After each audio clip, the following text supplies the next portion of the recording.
I'm the general, salute me. What's good, Boxing World BFV, back with some more boxing talk. As you know, we had greatest welterweight contest in boxing history this past weekend. And you say, well, it's Tuesday morning, vlog, why you just getting in? Man, it was a long wait at the bank line for everybody to drop their 2 cents. So I had to wait for the line to clear up before I jumped in to add my 2 cents to the savings account. That being said, let's get into it. First of all, the event itself was non-spectacular. The unknown guys that were on the fight card, the Sergey Garcias and this guy Talez. Good fight, decent fight, early stoppage in that one. Non-spectacular. Isaac Cruz fight, nothing spectacular. These guys are non-deserving of pay-per-view moments, if you ask me.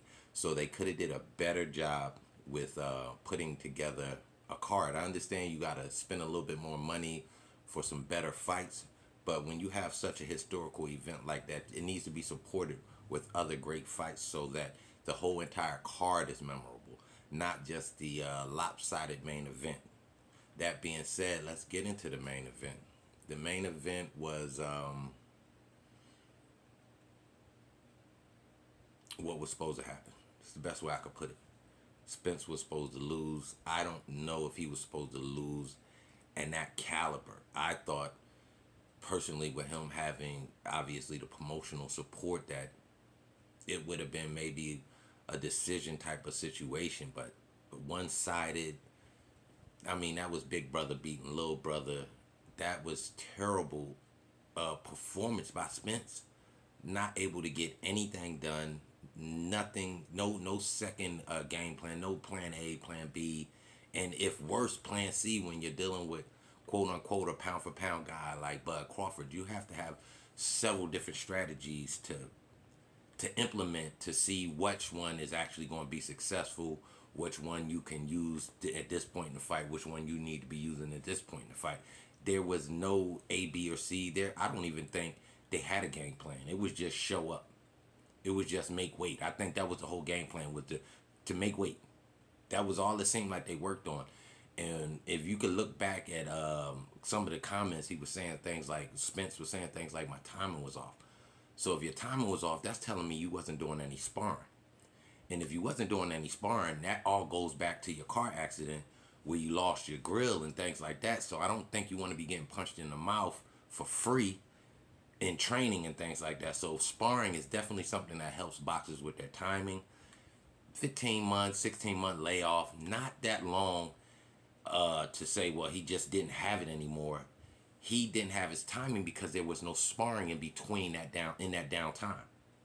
So that's his fault for getting into the accident and things like that. And then you getting people saying he should retire. There's a lot of YouTubers on here with conspiracy theories saying it was a dive to set up for the second fight. A lot of this, all over the place sort of analyzation of this fight. And let's keep it facts. Every fighter has a boogeyman. Every fighter has somebody that's just not the guy I need to tussle with. He just has it over me. And that's so true. You can look at it in the Kambosos Haney situation. Nothing Kambosos could do to stop Devin. Even if Devin loses every ounce of power that he has, you cannot box your way to a victory against that type of guy. Another situation, let's take Fury, let's take Wilder. As much power as Wilder has, the nuances in Fury's game, the size Fury has, it's just nothing Wilder can do to stop to beat that guy. So these are the type of nemesis that you can run into in your boxing career, and I think Bud is just going to always be that nemesis for Spence. 154, 160, it doesn't matter. It's going to be the same outcome. And then to me, another comment that I want to analyze, he said, let's do it at 154. 154 does not give you back everything you lost at 147. So if you're going to do it and you feel and you believe in your heart that you have the ability to bounce back, then why not do it at 147? Doesn't make any sense to me to scream for a rematch at 154. So, I mean, you guys tell me what you think down below. That being said, man, we're going to move on to the slap heard around the world. And my reply to this is they must have hired somebody from the Vince McMahon family to help them with promotions, because this was a WWE wrestling setup if I've ever seen one. If you look at Charlo's reaction, naturally, you're not going to react like that if you're a combat sports type of person, if you're a fighter. No one reacts like that unless they're told, don't react. You're probably, that's like when you're a big brother and you got a little sister and she just hauls off and slaps you one day. You're going to react like that, like, yo, I gotta contain myself. I can't put my hands on her. And that's the same thing I saw from Charlo when Plant slapped him. Like, come on, bro. That's your reaction? Somebody was in your ear and told you don't do nothing. He about to walk up on you and slap you. Don't do nothing. So you're telling me right now that we expect to see that fight on the Spence Crawford rematch. That's all. That's all you could have announced that fight without doing all of that. Then this dude goes further on to have another. This Charlo I'm speaking on now has a scene where he pushes a older, I guess, security type of person. That was a big deal. You get slapped like that and you gotta contain yourself. Yeah, you're not feeling generous. You're not feeling humble. You hot. So yeah, a little situation like that, you gotta understand why the dude just mashing past it. You know what I mean? Like, so I don't knock him for that, because that's something that maybe he had to. You got to deal with inside, and it's hard to stay calm and rational and be so polite and all of that, and you kind of got told to turn the other cheek, so to speak. So I mean, I understand that situation and that engagement. So you can't knock him too much and keep. In boxing, somebody got to be the bad guy. Charlo's obviously been designated to be the bad guy in boxing, and that's cool. That being said, don't make too much of him rushing by somebody that's quote unquote beneath him. You understand what I'm saying? And it was an elderly lady. Maybe he was thinking, same complexion. I'm not trying to hear nothing from nobody of that complexion at this particular time. Maybe. I don't know. I'm just spitballing. I don't want to put nothing out there that should be out there. But, you think like a rational human being. He just wasn't trying to hear nothing from probably nobody white at the time. You know what I'm saying? That being said, though, he shouldn't allow himself to be put in a situation where he had to be disrespected just to get his name kind of active again. Because like G5 says, the man just, freezer cold in these streets. You know what I'm talking about? So that's a hell of a situation to get yourself back in the boxing talk again, or get back in the mix of, what possible fights and things like that. Just not a good look right there. Terrible marketing and management done by PBC. Even if they knew that was a possible fight down the road, there had to been a better way to set that fight up besides to let this man get slapped. And then he says, don't put your hands, he being Plant says, don't put your hands in my face like that. When did he do that? I never saw that part of the clip. So at the time, if he did it at the time, why not react at the time? Why react later? You understand what I'm talking about? So if you was mad about him doing that to you, why not did that at the time? You came back later and walked up on this man. So all of it seems like to be a big setup to me.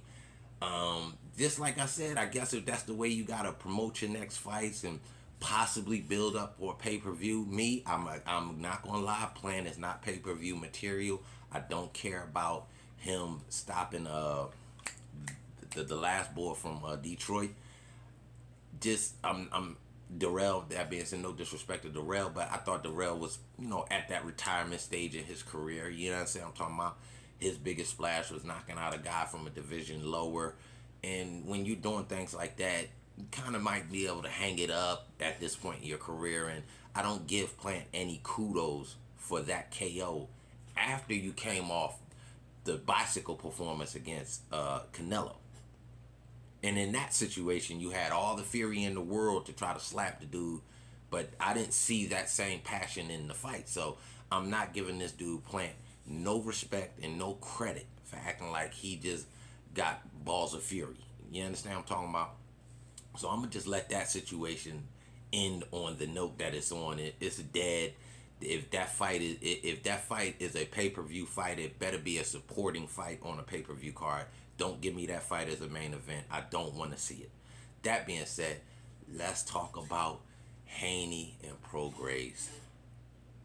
I mean, it makes sense for Haney to test the waters, get a check at 140, have a decent name. Haney's always seeming to be going up against guys that aren't on his level of boxing, and not many guys on his level of boxing. So he's got to fight the fighters of boxing, the punchers of boxing.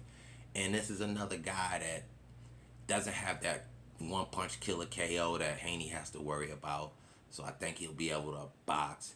Regis is very tough. He's got a second gear, so you got to worry about him even putting it on you later in fights, still having you know what I mean, that moxie to come forward and try to take your head off late in fights, where you can see Haney's boxed himself so comfortably in the fights early, in the Cambosis, things like that. He could take his foot off the gas a little later, which he did with Loma. So I don't know if you want to run into that issue with a Prograis. I think you got to stay foot on the gas the whole 10, 12 rounds. Prograis, I mean, just gritty. Just the word comes to mind when I think about Prograis. Nothing super spectacular. Definitely doesn't have a one-punch KO, but just a grinder. Sort of Mexican style for a brother. You understand what I'm talking about? So that being said, I like the fight.